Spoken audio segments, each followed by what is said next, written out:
ಏನಿದು ಒರಾಂಗುಟಾನ್ ರಾಜತಾಂತ್ರಿಕತೆ? ಬನ್ನಿ ನಾವು ತಿಳಿದುಕೊಳ್ಳೋಣ. ಒರಾಂಗುಟಾನ್ ರಾಜತಾಂತ್ರಿಕತೆಯು ದೇಶಗಳ ನಡುವಿನ ಸ್ನೇಹ ಅಥವಾ ಸೌಹಾರ್ದತೆಯ ಸಂಕೇತವಾಗಿ ಒರಾಂಗುಟಾನ್ ಪ್ರಾಣಿಗಳನ್ನು ಉಡುಗೊರೆಯಾಗಿ ಕೊಡುವುದು.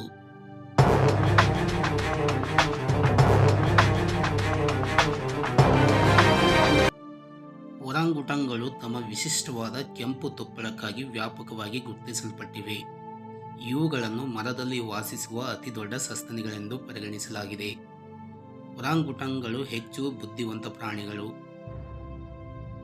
ಮತ್ತು ಅವುಗಳ ವಂಶವಾಹಿನಿಗಳಲ್ಲಿ ಸುಮಾರು 96.4% ಮಾನವರೊಂದಿಗೆ ಹೋಲಿಕೆಯಾಗುತ್ತದೆ. ಈ ಕಾರಣಕ್ಕಾಗಿ ಅವುಗಳ ಸುರಕ್ಷತೆಯ ಇನ್ನಷ್ಟು ಮಹತ್ವದಾಗಿದೆ.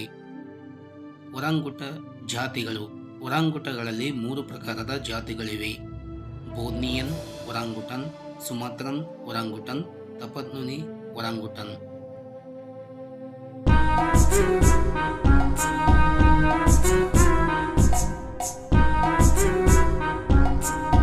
ಪಟ್ಟಿಯಲ್ಲಿ ತೀವ್ರವಾಗಿ ಅಳಿವಿನಂಚಿನಲ್ಲಿರುವ ಒಂದು ಪ್ರಾಣಿಯಾಗಿದೆ.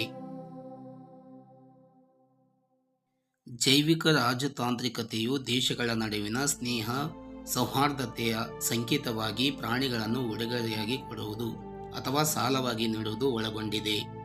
ವಾದ ಟೀಕೆಗೆ ಪ್ರತಿಕ್ರಿಯೆಯಾಗಿ ಮಲೇಷ್ಯಾ ಒರಾಂಗುಟಾನ್ ರಾಜತಾಂತ್ರಿಕತೆಯನ್ನು ಆರಂಭಿಸಿದೆ.